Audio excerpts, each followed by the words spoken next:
வணக்கங்க. Welcome back to our Hosur web channel.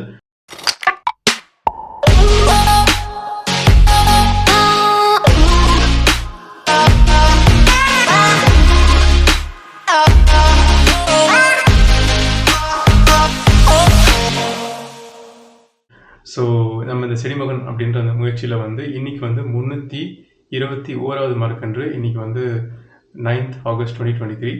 So காப்போக் தமிழில் வந்து இளவம் பஞ்சு மரக்கன்றுன்னு சொல்லுவாங்க.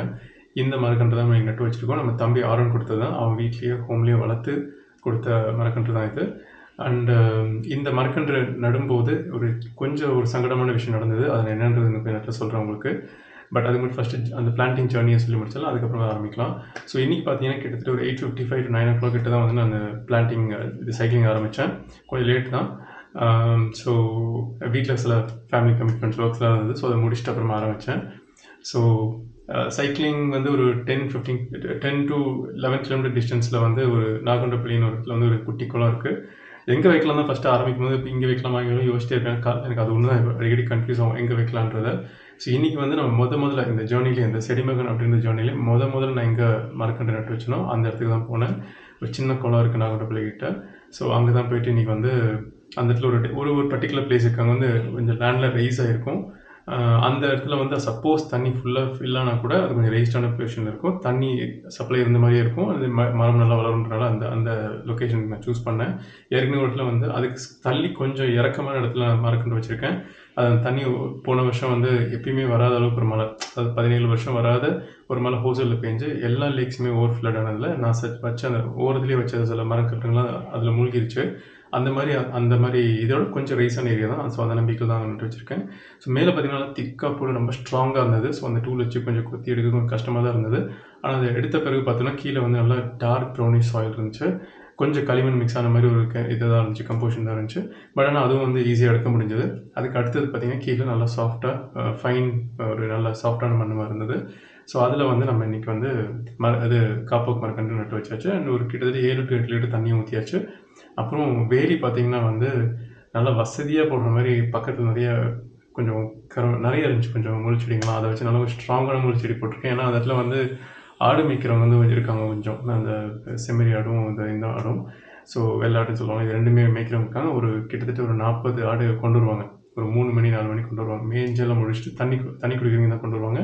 அப்புறம் அந்த ஆடுகள் வந்து கொஞ்ச நேரம் வெயிலில் அலைஞ்சதுனால நிழலில் உட்காரதுக்கும் அங்கே ஒரு அத்தி மரம் இருக்குது. அந்த நிழலில் அழகாக எல்லாம் கும்பலாக சேர்ந்து சும்மா உட்காந்துக்கும். சும்மா அப்படியே நிற்கும், ஸ்டாச்சு மாதிரி நிற்கும்.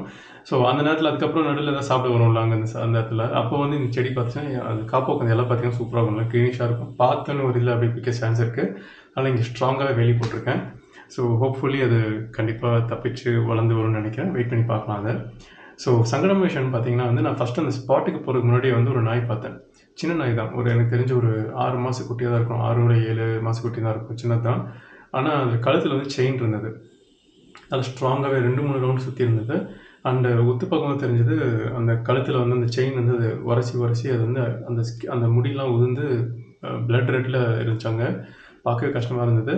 அது வந்து அந்த அந்த குளத்துல தண்ணி குடிக்கிறதுக்காக ட்ரை பண்ணிகிட்டு இருக்கு உள்ளே போகிறதுக்கு. ஆனால் அது சூஸ் பண்ண பாதை பார்த்தீங்கன்னா வந்து ஒரு கரையோரம் மாதிரி இல்லாமல் ஒரு கிளிஃப் மாதிரி இருக்கும். அதுக்குள்ளே உள்ளே விழுக்கும் அந்த மாதிரி தான் இருந்துச்சு. அதில் ட்ரை பண்ணிட்டு இருந்தது. எனக்கு புரியல ஏன் அப்படி ட்ரை பண்ணுதுன்னு. ஏன்னா எல்லா நாய்கிட்டும் டக்குன்னு கிட்ட போயிட முடியாது. பழக்கமான நாய்களும் வந்து கிட்ட போகலாம். ஸோ ஃபஸ்ட் டைம் பார்க்கறதுனால கிட்ட போகல. ஏன்னா அது வரைக்கும் உழைச்சிட்டு இல்லை கடிச்சிருச்சு ஏதாச்சும் ரிஸ்க் ஆகிடும். ஸோ அதனால் அங்கே கிட்ட போகல. அப்புறம் கொஞ்சம் கழிச்சு தான் ரியலைஸ் பண்ணேன். அப்புறமா நான் வந்து சாப்பிட வரியா, அப்புறம் பிஸ்கெட் கொடுக்கலான்னு நினச்சேன். சரி பிஸ்கெட் எடுத்தேன். சாப்பிட வரணும் கூப்பிட்றேன். தலை வந்து கரெக்டாக தேடுது அப்படியே. லைக் நம்ம முன்னாடி, ஏன்னா மற்ற நாய்கள்லாம் பார்த்தோன்னா ஃபஸ்ட்டு நார்மலாக அங்கே இருக்குது, நம்ம கிட்ட வந்தாலே நம்மளோட இந்த கெட்டப் இந்த ஹெல்மெட் இதெல்லாம் போடுறத பார்த்து கொஞ்சம் பின்னாடி ஓடும். ஆனால் இது வந்து அப்படியே தான் இருக்குது. அண்ட் என்னை ரெக்கக்னைஸே பண்ணல. கொஞ்சம் நேரம் கழிச்சு எனக்கு தெரிஞ்சது அது கண்ணு சரியாக தெரில போடுது. ஏன்னா அந்த ஐபாலே கொஞ்சம் நல்லா பெருசாக பலிச்சிட்டாக இருந்தது. மேபி என்ன இன்சிடென்ட் நடந்துக்குன்னு தெரியல அந்த நாய்க்கு. அவுத்து விட்ட மாதிரி தான் இருக்குது. அந்த செயினோடு அப்படியே அவுத்து வெளியே வந்திருக்கு. இங்கெல்லாம் இதாக இருக்குது. கண்ணு வந்து அதுக்கு தெரிஞ்சு கண்டிப்பாக ஒரு ப்ராப்பர் விஷன் இல்லைன்னு நினைக்கிறேன். அரைக்குறையான கண்ணு தான் போல இருக்குது. தாகம் எப்படி அடிச்சிருக்கு போல இருக்குது. ஸோ இருந்தாலும் வந்து நான் சரி ஃபஸ்ட்டு பசி இருந்துச்சுன்னா ஃபஸ்ட்டு கொடுத்துன்னு சொல்லிட்டு ஃபஸ்ட்டு பிஸ்கெட் கொடுத்தேன், பார்லேஜி கொடுத்தேன். வந்து வச்ச உடனே அப்பயும் கொஞ்ச நேரம் ரெக்கக்னைஸ் பண்ண முடியல. கொஞ்ச நேரம் கழிச்சு நான் இங்கே அப்படி சவுண்ட்லாம் போட்டோடனே கிட்ட வந்து நான் எப்படி வீடியோ ஷார்ட்ஸ் போடுவேன். அதில் சர்வம் சரீரம் அந்த டாப்பிக்கில் போடுவேன். ஸோ அந்த இது வந்து அந்த பிஸ்கெட்லாம் சாப்பிட்டுச்சு. சாப்பிட்ட பிறகு பார்த்தீங்கன்னா மறுபடியும் போய் அலைஞ்சிட்டே தான் இருந்துச்சு. என்னால் கிட்ட போய் தைரியமாக கொண்டு போய் செயின் இழுத்துட்டு போய் அங்கே பண்ணுறதோ, இல்லை செயினை கழட்டி விட எனக்கு தைரியம் வர மாட்டேன். ஏன்னா செயின் கண்டிப்பாக ஓவர் சுற்றி தான் இருந்துச்சு. ஸோ நான் போய் ஃபஸ்ட்டு பிளான்டிங் பண்ணி முடிச்சிடலாம் அப்படின்னு சொல்லிட்டு பிளான்டிங் முடிச்சுட்டு அது அங்கேயே தான் நின்றுக்கிட்டு அந்த பாதைக்கு தேடிட்டு தான் இருந்துச்சு கொஞ்சம் நேரமாக. நான் அதுக்குள்ளே பிளான்டிங்கில் முடிச்சு திரும்பி வந்து பார்த்தேன்னா கொஞ்சம் அப்படியே நவுந்து அதுவாக கொஞ்சம் அந்த தண்ணி கிட்ட எட்டலன்னு அதுக்கும் தெரியுது, அந்த நாலேஜ் இருக்குது, ஸ்மார்ட்டான இது நம்மளுக்கு. ஸோ அப்படியே சுற்றி இந்த ஒரு கரைக்கிட்ட வந்துருச்சு. ஸோ அதுக்கப்புறம் வந்து அந்த செயினை கழட்டலாம் கிட்ட போனேன். அதை நான் போடுறேன், செப்பரேட் வீடியோ போடுறேன். ஒரு தைரியம் வந்துருச்சுன்னா கிட்ட போயிட பிறகு அது என்னை பார்த்துட்டு ஓரளவுக்கு உருவம் தெரியணும் நம்மளுக்கு. அதுக்கு உருவம் தெரிஞ்ச கொடுக்கும். உடனே கிட்ட வந்துட்டு இருக்கு. எனக்கு வந்து அதோட அந்த கிட்ட வர்றது வந்து எனக்கு வந்து கொஞ்சம் பயம் ஆரம்பிச்சிருச்சு. நான் போய் பிக்கல அது அந்த செயினை கடலில் ஒரு எண்ணத்தோட தான் போனேன். பட் ஆனால் கிட்ட கிட்ட எனக்கு பயம் அதிகமாக. எங்கே சப்போஸ் கண்ணுக்கு தெரியாத உருவம் டக்குன்னு அது பயத்தில் வந்து டக்குன்னு கடிச்சிச்சு என்ன பண்ணுறது? பல்லு பட்டுச்சுன்னா அவ்வளோதான். அதுக்கப்புறம் இன்ஜெக்ஷன் அது வேறு மாதிரி ஜேர்னி ஆகிடும். அதுக்கப்புறம் வீட்டில் ஏதாவது இந்த மாதிரி சம்பவம் நடந்துச்சுன்னா அதுக்கப்புறம் பிளான்டிங் போகணுமா, சைக்கிளிங் போகணும் அப்படின்னு ஆரம்பிச்சிருவாங்க. ஸோ அதனால் வந்து கொஞ்சம் அந்த மைண்டில் வந்து அது ஓடிட்டு தான் இருந்துச்சு. எனக்கு அது செய்யணுமா வேணாமா அப்படின்னு சொல்லிட்டு கொஞ்சம் பயந்துட்டு தான் இருந்தேன். அதுக்கப்புறம் சரி மறுபடியும் கொஞ்சம் பிஸ்கெட் போடுவோம், பிஸ்கெட் போட்டுட்டு சாப்பிட்ற நேரத்தில் பண்ணலாம் அப்படின்னு நினச்சிட்டு பிஸ்கெட் போட்டுட்டு அதுக்கு பின்னாடி போகிறேன். அந்த செயினை கிட்ட போகலான்னு பார்க்குறேன். பட் ஆனால் கொஞ்சம் பயம், டப்புன்னு அப்படி திரும்பி கடிச்சிருச்சேன் அப்படின்னு சொல்லிட்டு. ஸோ கண்டிப்பாக அப்புறம் தான் நினச்சேன், சரி ஏதாவது எக்ஸ்பர்ட்ஸ் யாராவது இருந்தாங்கன்னா அவங்க தெரிஞ்சவங்க மீட் பண்ணனா அவங்ககிட்ட சொல்லி இதை ஹெல்ப்பில் வச்சு எடுக்கலாம். இல்லைனா இப்போதைக்கு நம்ம எதுவும் ரிஸ்க் எடுத்து போய் நம்மளா முன்னாடி போய் நம்மளா கடி வாங்க வேணாம் அப்படின்னு சொல்லிட்டு வந்துட்டேன். பட் ஆனால் அதுக்கப்புறம் அதை பார்த்துட்டு இருந்தேன். அதுக்கப்புறம் மறுபடியும் தண்ணி குடிச்சது. அப்புறம் கொஞ்சம் வச்சுட்டு அதுக்கு வந்து எங்கே போகிறதுன்னு தெரியல, ரோடு கிட்ட போகிற ட்ரை பண்ணிட்டு இருந்தது. அப்புறம் கொஞ்சம் அப்படி கத்தினோடனே மறுபடியும் எனக்கு வந்துச்சு. அப்புறம் ஃபைனலாக தண்ணிக்கிட்டே உட்காந்து கொஞ்சம் அப்படியே அந்த சில்லுன்னு இருக்கும்ல புல்கிட்ட உட்காந்துச்சு. பட் மனசு கஷ்டமாக இருந்தது. யாரோ வளர்த்துருக்காங்க, அரைகுறையாக விட்டுருக்காங்க. ஆர் அதுவே பிச்சுட்டு வெளியே வந்திருக்கலாம். நம்ம அப்படி தப்பாக நினைக்க முடியாது எல்லாரையுமே. ஸோ அதுவே பிச்சுட்டு வெளியே வந்திருக்கலாம். அவங்க அந்த வளர்த்தவங்க கூட தேடிட்டு இருக்கலாம் நேரத்துக்கு. ஸோ அந்த வீடியோ முடிஞ்சால் இந்த இதில் போடுறேன். அப்படி இல்லைனா தனி வீடியோஸை போடுறேன். அதில் பார்த்து நீங்கள் தெரிஞ்சுக்கலாம். பட் நாகண்டப்பள்ளி கிட்ட தான் இப்போ சப்போஸ் யாரை பார்க்குறீங்கன்னா செயின் சுற்றி இருக்கும். இந்த இடத்துல வந்து நிறைய ஸ்க்ராட்ச் ஆகிருக்கு. அந்த நாய் தான் அது. ஃபான் கலர் சொல்லுவாங்கள்ல, லைட் ப்ரௌன் மாதிரி அந்த கலரில் இருந்துச்சு நாய். கொஞ்சம் திருநாய் மாதிரி தான் இருந்தது. இட்ஸ் நாட் ஒரு ஜாதி நாய் மாதிரிலாம் இல்லை, திருநாய் மாதிரி தான் இருந்தது. ஸோ திருநாய்னு சொல்லுவாங்க, ஸ்ட்ரீட் டாக் சொல்லுவாங்கள்ல அந்த மாதிரி ஒரு டாக், நாட்டு நாய் சொல்லலாம் அந்த மாதிரி. ஸோ அது ஒன்று தான் மனசு கஷ்டமாக இருந்துச்சு. பட் என்னால் போய் அது ஹெல்ப்பும் பண்ண முடியலன்றது ஒரு மனசு கஷ்டமாக இருந்தது. பட் ஆனால் இன்னொரு பக்கம் ஃபர்ஸ்ட் நம்ம சேஃபாக இருக்கணும், அதுக்கப்புறம் தான் மற்றவங்க நம்ம சேஃப் பண்ண முடியும்.